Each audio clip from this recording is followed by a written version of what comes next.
BRS social media convener Manne Krishank Chanchalguda jail నుంచి విడుదలయ్యారు. Osmania university circular morphing కేసులో క్రిశాంక్కు Nampally court bail మంజూరు చేసింది. 25,000 రూపాయలతో కూడిన 2 పూచీకత్తులు సమర్పించాలని కోర్టు ఆదేశించింది.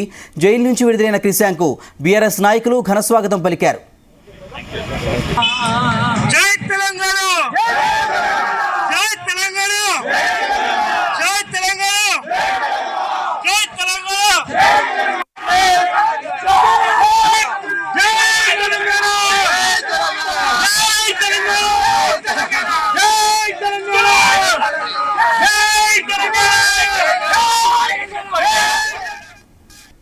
BRS social media convener Manne Krishank Chanchalguda jail నుంచి విడుదలయ్యారు.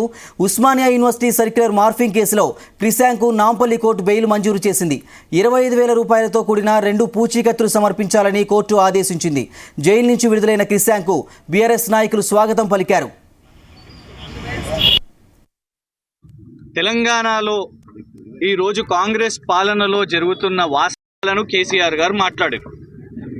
కరెంటు కోతలు కానివ్వండి, నీటి ఇబ్బందుల గురించి మాట్లాడారు. దానికి ఆధారంగా ఉస్మానియా యూనివర్సిటీ సర్క్యులర్ని కూడా చూపెట్టారు. ఆ తర్వాత మోసపూరితంగా, కుట్రపూరితంగా తెలంగాణ ప్రజలను మిస్లీడ్ చేయడానికి సాక్షాత్తు రాష్ట్ర ముఖ్యమంత్రి రేవంత్ రెడ్డి గారు ఒక ఫేక్ సర్క్యులర్ని ట్వీట్ చేశారు వారి వ్యక్తిగత హ్యాండిల్లో.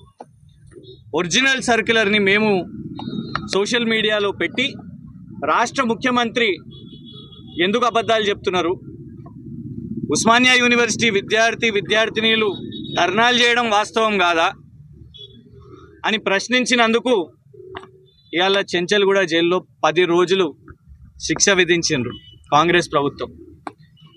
కాంగ్రెస్ వాళ్ళ కోసం ఢిల్లీ నుంచి ఫేక్ వీడియో చేసిండ్రు కేంద్ర హోంమంత్రిది అని ఢిల్లీ నుంచి పోలీసులు వస్తుంటేనేమో ఇక్కడ కాంగ్రెస్ ప్రభుత్వం పోలీసులేమో వాళ్లకు శిక్ష ఇవ్వకుండా రక్షణ కల్పిస్తున్నారు. పొద్దున పట్టుకుంటారు, సాయంత్రం వదిలేస్తారు. కానీ మాకేమో ఇవాళ సరే సంతోషం, కోర్టు షరతులతోని విధించిన బెయిల్ ఉన్నది, డ్యూటీ పెట్టిర్రు, ప్రతిరోజు పోయి ఉస్మానియా యూనివర్సిటీలో సంతకం పెట్టాలి. కానీ నాకు సంతోషం, ఎందుకంటే ఈ కేసు బెయిల్ వచ్చింది కదా అని ఎవరు మర్చిపోవద్దు, గుర్తుపెట్టుకోండి ఈ కేసు. ఎందుకంటే గుర్తు పెట్టుకుంటేనే తేలుతుంది. బీఆర్ఎస్ నాయకుల